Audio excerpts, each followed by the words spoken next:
Baik Bapak Ibu, Assalamualaikum warahmatullahi wabarakatuh. Kembali lagi di channel saya. Nah, kali ini saya mau sharing atas permintaan teman-teman dosen terkait dengan perjalanan POPAK atau proses pengajuan jabatan akademik dosen dari tahun ke tahun, di mana saya merancang secara khusus seperti yang tampil di awal-awal slide video saya ini. Tapi disclaimer dulu bahwasanya jikalau ada penyampaian saya yang salah, mohon nanti dikoreksi dan dibetulkan melalui chat kolom komentar. Nah, selain itu saya mau menginformasikan kepada teman-teman dosen bahwa dalam waktu dekat ini bagi teman-teman yang ingin tertarik belajar bersama saya dan teman-teman yang lain terkait dengan penulisan artikel ilmiah menggunakan artificial intelligence, nanti akan saya share informasinya di Instagram saya maupun di Facebook saya, dan informasi verbalnya saya sampaikan di YouTube saya ini. Dan kemudian bagi teman-teman yang ingin mendapatkan prompting khusus untuk penulisan artikel ilmiah menggunakan artificial intelligence, Bapak Ibu bisa mendownloadnya lewat link yang sudah saya sediakan di deskripsi dari video ini. Nah, jadi Bapak Ibu, untuk memenuhi permintaan dari teman-teman dosen, termasuk terutama untuk dosen-dosen baru ya, terkait dengan perjalanan POPAK dosen, meskipun sebenarnya kita sudah lebih fokus kebenarnya di tahun 2025 ini karena ada aturan yang terbaru yang baru dikeluarkan beberapa bulan kemarin. Tetapi tidak ada salahnya kalau kita flashback ke belakang, awal mula sebenarnya POPAK 2019, kemudian mungkin ada keuntungan dan kerugian dari masing-masing POPAK tersebut ya, atau pengajuan jabatan akademik tersebut. Nah, ini yang saya akan sharing ke Bapak Ibu dosen. Yang pertama dulu, tahun 2014 itu bisa dikatakan adalah dasar pengajuan jabatan akademik dosen ya, jabatan fungsional dosen, di mana pengajuan ini baik itu dosen PNS maupun dosen non PNS itu sudah menggunakan sistem dupak tapi masih manual. Jadi saya masih ingat betul pada tahun 2014 ini saya sudah dilibatkan, meskipun saya belum mengajukan waktu itu jabatan akademik dosen, tetapi saya sudah dilibatkan sama dosen-dosen senior saya untuk mengurusi jabatan akademik dosennya gitu. Jadi saya tahu betul proses pemberkasan sampai mana, seperti apa, kemudian sampai dikirim ke Jakarta karena waktu itu pengajuannya ke lektor kepala itu masih saya masih ingat, pokoknya itu sudah ditentukan bahwa khusus untuk yang lektor kepala itu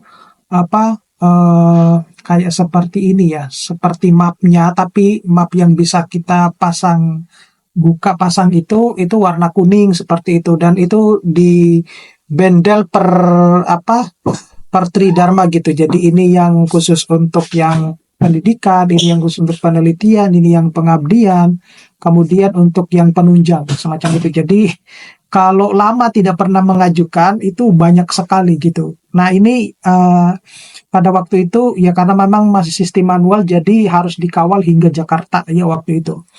Nah, kemudian seiring dengan perubahan waktu dan perubahan zaman, akhirnya update lah ya untuk menyempurnakan pengajuan jabatan akademik dosen di tahun 2014 itu muncullah POPAK 2019 yang ini juga mengalami beberapa perubahan gitu ya. Mengalami beberapa perubahan terkait dengan jabatan akademik dosen. Di sini itu yang menariknya itu di POPAK 2019 itu dia menawarkan skema loncat jabatan gitu ya. Jadi tetapi juga itu sudah muncul sebenarnya publikasi ilmiah dan linearitas ya yang harus menjadi perhatian di Bapak Ibu dosen gitu. Jadi kalau S1-nya ini, jurusan ini, S2-nya ini, kemudian S3-nya ini, itu kalau linear maka cepat menjadi profesor. Tetapi kalau S1 dan S2-nya beda, kemudian S2 dan S3-nya ternyata sama, itu harus dikaitkan dengan penelitian dan publikasinya itu kalau untuk menjadi dosen. Sedangkan untuk kalau sudah beda tiga-tiganya ya, S1, S2, S3, Nah, itu sulit untuk menjadi guru besar. Itu bahkan tidak akan pernah menjadi guru besar gitu. Apalagi meskipun S1, S2 dan S3-nya sama, tetapi kalau bidang risetnya itu berbeda dengan S2 atau S3-nya, juga sulit untuk menjadi guru besar. Bukan tidak mungkin, tapi sulit untuk menjadi guru besar. Itu sudah banyak contoh yang saya temui waktu itu. Nah, itu tetapi yang menariknya di POPAK 2019 itu, termasuk saya yang mengalaminya, itu ada skema loncat jabatan waktu itu. Jadi saya termasuk yang salah satu yang loncat jabatan, dan mungkin juga teman-teman yang lain juga ada yang skema loncat jabatan. Skema loncat jabatan itu saya menyebutnya lebih kepada kelebihan KUM ya. Kelebihan KUM yang pada akhirnya untuk pengajuan berikutnya itu saya tidak perlu harus memberkas sebegitu banyaknya.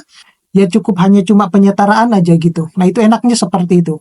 Nah, kemudian berubah ya di tahun 2022 itu ada surat edaran, kalau nggak salah itu sekitar 4 halaman ya, 0434 ya tahun 2022, itu khusus yang menjadi poin utamanya itu adalah syarat khusus yang menjadi poin penting, khususnya untuk yang mengajukan ke guru besar dan lektor kepala dan guru besar, di mana lektor kepala dan guru besar untuk yang lulusan S3 ya, itu kalau yang dari lektor ke lektor kepala lulusan S3 itu cukup dengan jurnal Sinta gitu ya, jurnal Sinta 1 atau Sinta 2. Tetapi kalau yang mau ke lektor kepala ke guru besar itu harus di jurnal internasional bereputasi, dan dia harus bertindak sebagai penulis utama ya, penulis pertama atau penulis koresponden. Nah, sedangkan untuk ke lektor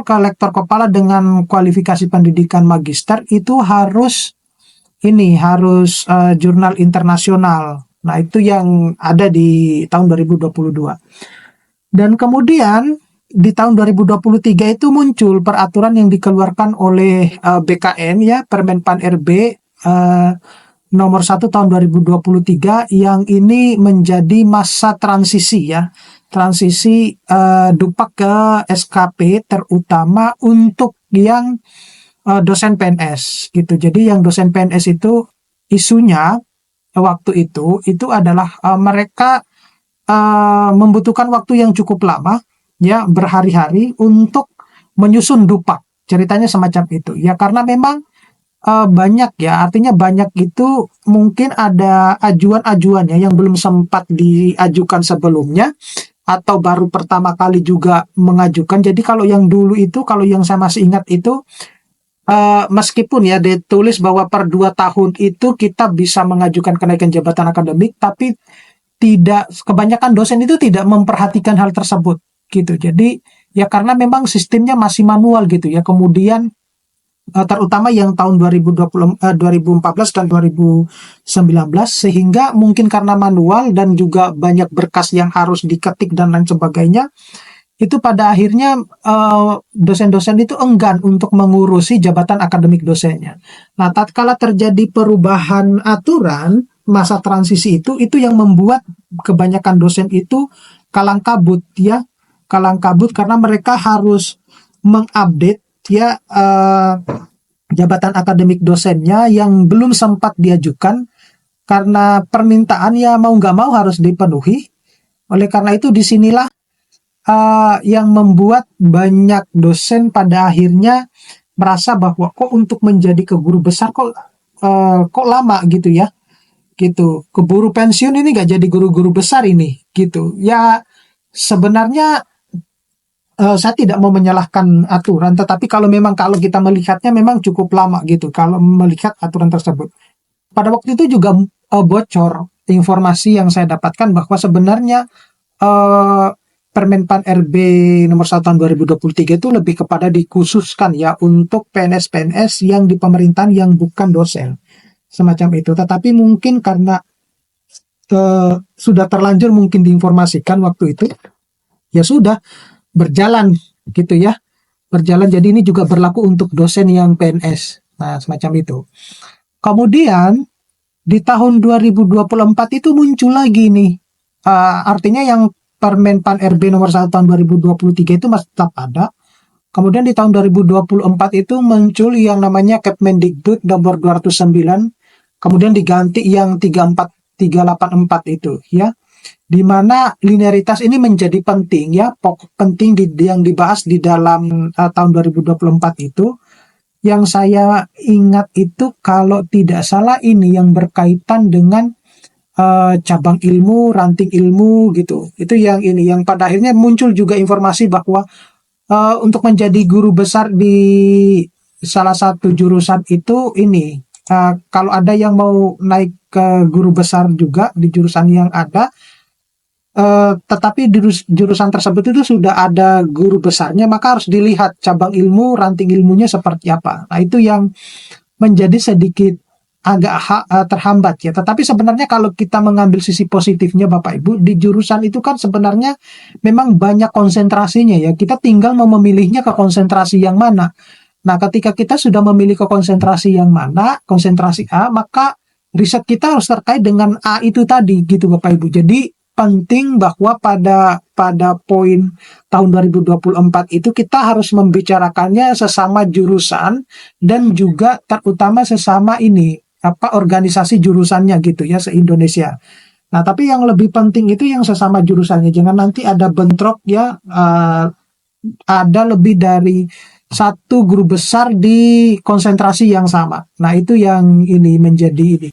Jadi sisi positifnya yang saya ambil itu adalah ada baiknya kalau memang dalam satu jurusan itu terdiri dari beberapa guru besar yang memiliki beda konsentrasi gitu, sehingga keilmuan di dalam jurusan tersebut itu lebih bervariasi. Sisi positifnya semacam itu. Tetapi masih banyak dosen yang masih belum memahami hal tersebut. Mereka seakan-akan terpaku bahwa udah pada jurusan ini itu kita hanya fokusnya ini. Sebenarnya enggak ya. Jadi banyak konsentrasi yang kita bisa kembangkan gitu. Nah, ketika kita sudah berbicara dan sudah ditentukan oleh jurusan ya, kita sudah menyepakati, ya udah kita fokusnya ya tentang penelitian kita ya tentang itu saja. Sehingga untuk mencapai guru besar di konsentrasi yang kita sudah tentukan itu akan jauh lebih mudah gitu.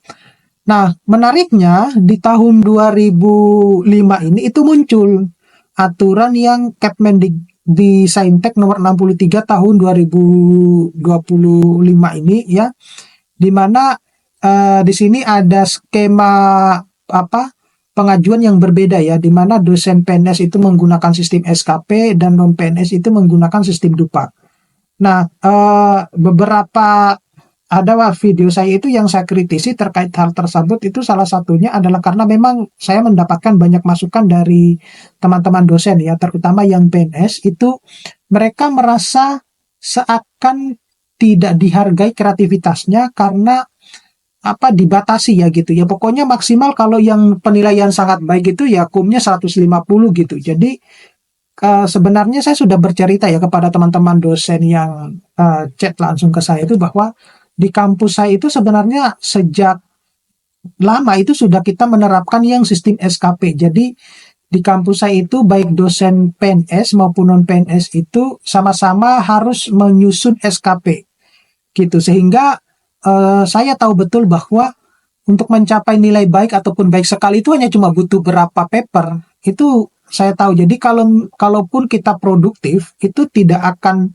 memiliki efek apa-apa karena dibatasin, kita dikunci gitu ya, dikunci hanya cuma ya udah Anda itu hanya cuma maksimal hanya cuma akan menghasilkan 150 poin itu maksimal itu gitu. Nah, sama halnya dengan DUPAK, di DUPAK itu juga ya itu tadi kan DUPAK itu kan tidak ada perubahan ya kalau misalnya kita lihat dari tahun 2019. Tapi sayangnya itu adalah kenapa yang skema loncat jabatan itu malah dihapus gitu. Yang tadinya yang asisten ahli bisa ke lektor kepala dan lektor bisa ke guru besar gitu. Nah itu dari berbagai macam sosialisasi saya tidak pernah mendengar satupun alasan kenapa skema loncat jabatan itu dihilangkan. Alasannya itu saya belum pernah itu. Kemudian salah satu juga yang menjadi perhatian saya termasuk teman-teman dosen yang lain karena ini kita tidak menurut saya itu ada ketidakpersamaan persepsi ya, di dalam seseorang itu untuk memahami apa yang disampaikan di dalam sosialisasi. Pertama, terkait dengan Kemendikti nomor 63 itu, sudah ada 2 video yang saya amati, sudah beberapa kali saya putar, saya tidak menemukan bahwa bagaimana dengan paper yang terbit sebelum tahun 2025 itu, apakah tetap harus melampirkan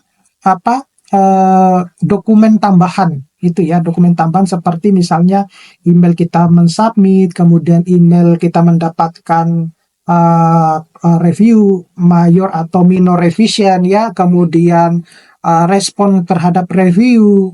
Nah, itu saya tidak menemukan pernyataan tersebut bahwa artikel yang terbit sebelum tahun 2025 itu apakah membutuhkan hal tersebut atau tidak, karena tidak dijelaskan. Kenapa demikian? Ada yang sudah menjadi kasus ya, memakan korban lah istilahnya, bahwa salah satu dosen yang mengajukan ke jabatan akademik guru besarnya itu ditolak hanya gara-gara salah satu asesor itu menilainya bahwa artikel Anda ini membutuhkan dokumen-dokumen tersebut sama terlalu cepat katanya terbitnya. Terlalu cepat itu 5 bulan gitu. Akhirnya saya bantu untuk membuatkan video terkait bahwa yang namanya penerbitan jurnal itu adalah hak prerogatifnya editor gitu. Mau cepat atau lambat itu mereka punya hak di situ gitu. Kita tidak bisa mengatur editor itu adalah tolong dong artikel saya itu lebih lama diterbitkan, lebih cepat diterbitkan, enggak gitu. Bahkan di video saya itu sudah saya tunjukkan contoh-contoh jurnal yang terbit hanya cuma 1 bulan sudah terbit, kemudian ada yang lama semacam itu. Dan 5 bulan itu normal bagi kita yang biasa terbit hanya cuma kurang dari 3 bulan, kurang dari 2 bulan, itu sudah normal ya gitu. Apalagi kalau yang jurnal bereputasi kemudian datanya bagus, itu pasti cepat gitu ya. Contoh kecilnya adalah ketika awal-awal COVID lah. Awal-awal COVID itu ketika kita submit paper terkait dengan COVID, langsung cepat banget itu 1 bulan terbit gitu ya. Bahkan kalau di luar negeri kita itu harus lulus yang namanya mata kuliah penulisan artikel ilmiah gitu. Nah, salah satu mereka selalu menghadirkan dosen-dosen tamu ya yang jago-jago menulis, dan mereka itu dosen-dosen tamu itu adalah bahkan papernya itu tidak sampai melalui review eksternal gitu. Jadi cukup sampai editor, dirasa editor itu sudah bagus, langsung terbit gitu. Itu kayak gitu. Nah, di Indonesia mungkin hal yang semacam itu masih belum ditemui gitu. Banyak hal sebenarnya kalau kita mau belajar tentang ilmu perjurnalan gitu. Nah, itu yang ini. Jadi sekedar informasi Bapak Ibu bahwa video ini adalah berdasarkan permintaan dari teman-teman dosen terkait dengan perkembangan atau perjalanan pengajuan jabatan akademik dosen. Nah, sekali lagi saya tekankan bahwa jika ada penyampaian saya yang salah, mohon nanti saya dikoreksi ya terkait dengan hal tersebut, karena kita sama-sama belajar gitu. Ini yang saya dapatkan selama ini seperti ini. Oke, mudah-mudahan ini bisa bermanfaat. Nanti kita akan ketemu pada video-video berikutnya. Saya akhiri, assalamualaikum warahmatullahi wabarakatuh.